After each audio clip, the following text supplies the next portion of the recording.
Joining us right now is Harris Hagan, who is an attorney out of the UK specializing in gaming. Welcome. Thank you very much. It's good to be here. So the Labour Party already announced goals to enforce stricter regulations on gaming there in the UK. How is that impacting the general election, and how much is politics getting involved in what's going on there right now?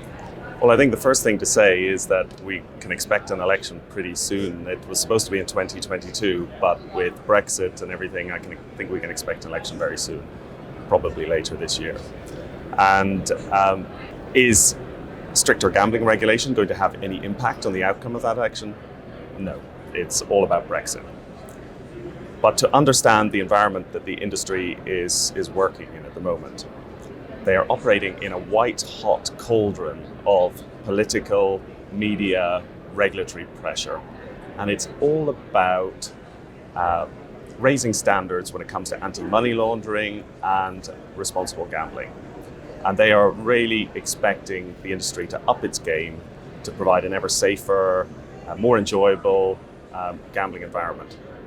So how is the industry responding to this? How is it responding to what Labour has to say? Well, we've been advising in the gambling sector for 20 years, and it's all changed. There's been a seismic change in culture within gambling operators. Even in the last 4 or 5 years, they're really putting responsible gambling at the top of their agenda. And so we're seeing all sorts of voluntary initiatives. We're seeing them introduce a ban on gambling advertising during sporting events, during the watershed, when children are watching. We're seeing something called GamStop, which allows you to press a button and exclude yourself from almost every online gambling site in the country. We're seeing investment in algorithms which will identify from your patterns of gambling whether you're engaged in harmful activity, and then the operator is expected to interact with that customer. So how are they responding to Labour's proposals? The reality is that the opposition's agenda is already part of the debate. So a lot of the things that Labour want to see already being addressed by the Gambling Commission. Is it a problem in the UK? Is it a big issue? It's an enormous issue. And in the UK at the moment, they would conservatively estimate that CEOs of leading gambling companies are spending 25-30% of their time dealing with responsible gambling issues. I mean, can you imagine if that was the case here? And what I would like, and I'm sure we'll come on to, is I don't want the US ever to be in that position where the CEO of all the leading companies are spending their time in a defensive mode rather than going out and, making their products more enjoyable for their customers. So what can the US learn from the mistakes or even the wins of what the UK has done in the gaming industry? They need to get ahead of the curve. So it's incumbent on the industry to be identifying areas of potential problems and addressing them before anybody else is even thinking about them. And, here we are in Las Vegas, Nevada. It's different here because people come here maybe once a year or more, but they come here on a trip.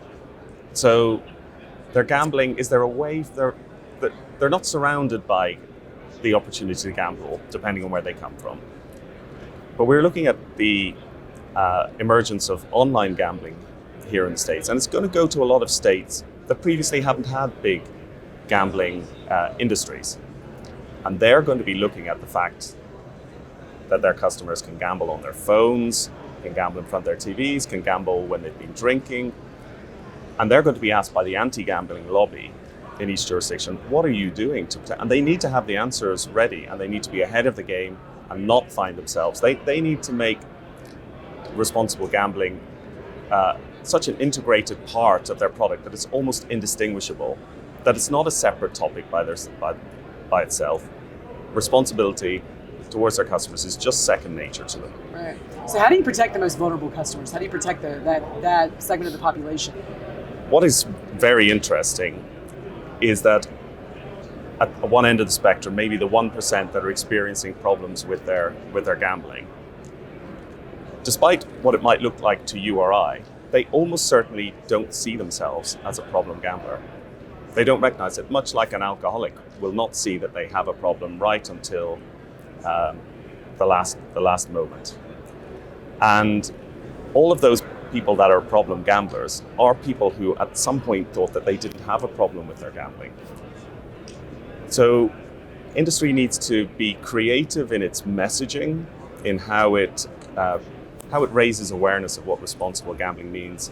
In the UK, you're expected to provide tools in an online environment, for example, that when I register for a company, I can set a limit on what's the maximum amount I want to spend in a month, what's the maximum amount of time I want to spend. It's a bit like putting a safety belt on when you're driving a car, just part of the everyday experience. And then at the severe end, the industry needs to be, as a minimum, paying for the treatment and counseling of those that are experiencing the problems. I think it's interesting about you is like you do all this legal work, in the UK for the gaming industry, but you also are the deputy chairman for Game Care. Am I saying that right? Game Care, which is a nonprofit to support problem gambling. How'd you get involved in that? Well, I've been on the board of Game Care for about 12 years now, and they do wonderful work. They do wonderful work at the severe end of problem gambling, and they really have amazing results in treating people. And they provide a free counselling service, which is all indirectly and independently funded by the industry. And they do a wonderful thing, and I've always been very supportive of their work.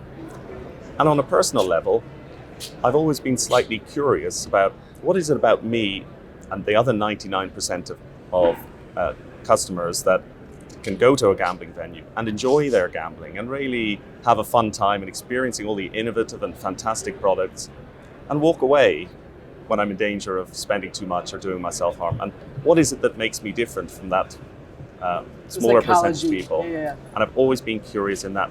And I've also been curious, coming back to my earlier point, about feeding the knowledge that you learn at the sharp end where people have already reached rock bottom.